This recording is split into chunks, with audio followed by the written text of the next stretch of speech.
When I first got sober, I knew the biggest thing I was going to have to do is completely overhaul my habits and my routine. Today on the Samantha Parker Show, we're going to be talking about the Sunday Scaries, how to beat them, what my Sunday routine is, because I'm a huge fan of setting yourself up for success.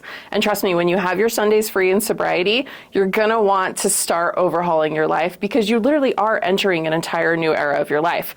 It might seem dramatic, but when you quit alcohol, so many amazing things happen. I feel like this is the cheat code that no one wants to hear, but those of us who have unlocked it, we are killing it. Waking up without a hangover is one of my favorite things, and I don't think I will ever forget the feeling. Waking up fresh, clear, no foggy mind, and feeling like phenomenal. Like, hello, I want so much more of that. I used to do this thing where I would lay in bed, like have my eyes closed. So I look like I almost fell over. I would lay in bed and I would be like, how hungover am I? And I would start evaluating my hangover and then deciding what I was going to do with my day. I wasted so many Sundays this way. But also, you guys, if I did manage to wake up hangover-free on Sunday, well, even if I did have a hangover, let's be honest, my favorite thing to do was to celebrate Sunday Fun Day. Sometimes I was ending my Sundays drunk, okay?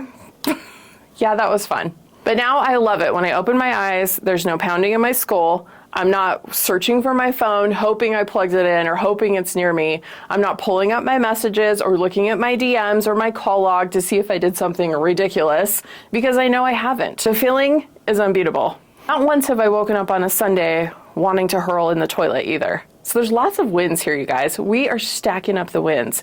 You wake up sober, you wake up clear, and it feels good. So how are you spending your Sunday? Well, honestly, you can do whatever the hell you want to do. That's the great thing is you've given yourself so much time freedom. Today I was on a call with a client and they asked me what my sober superpower was. And I was like, that's kind of random since we're talking about social media.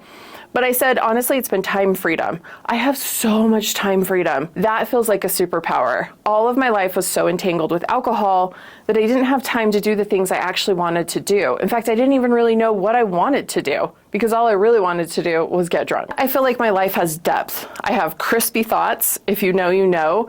And life just feels easy. Even when I do have really big things happen, where maybe it's an unexpected large bill, or maybe someone turns up really pissed off at me. I'm like, you know what? We can handle this. We got this. My sober besties, it's Sunday. You have the entire day ahead of you. What are you gonna do? Call me type A all you want, but Sundays in sobriety has given me such a gift. Sobriety really doesn't happen by accident. Chaos is where your cravings grow, and structure is where you will win.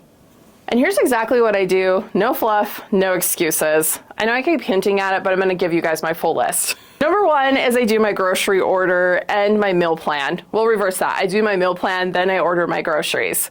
Because I wanna make sure I have myself set up so I'm not rushing. What are we gonna eat for dinner? What's going on? You guys, feed yourself. You now have the opportunity to be a prepared, badass bitch. I like my fridge to say I care about myself, not I've given up on life. I also do all of my laundry. Again, you guys can call me type A, it's totally fine, I don't really care. But when my space is messy, I don't thrive. I like to have all of my laundry done on Sunday, towels, everything, it's done. Monday deserves your attention. It doesn't deserve a giant pile of laundry that you let go. 3, I always look at my calendar and the week ahead. I want to make sure nothing is totally off balance. I'm looking for anything that I've overlapped, anything that might feel stressful, anything that I might need help with. And that's when I kind of go to that whole like asking someone else to do it. This is where you might want to do a little delegating. Maybe I need my mom to pick up my daughter, or maybe I need my husband to drop my son off. You know, it's communication. My calendar is always going to be packed, but the people around me aren't going to know that. So we just do a little calendar check-in, and usually my husband and I will do this together. 4, I always plan my workouts. I am currently signed up to do another 10K and I will be doing a half marathon. So I have to be on my game. My half marathon's on February. I keep pushing it back further. I know I could run one sooner, but I'm gonna do it in February. So I make sure I have my workouts planned out. What's my running schedule for the week? When am I gonna be lifting and what days? There's no excuses, you guys. You have space and time available to do these things. A lot of times we just don't do the planning ahead of time.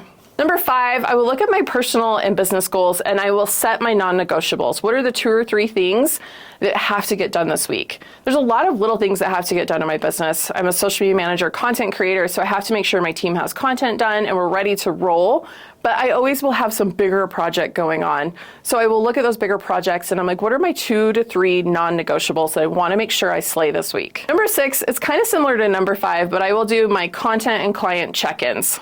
I look at my work projects coming up and I make sure I have everything I need from my clients, or vice versa. They have everything they need from me.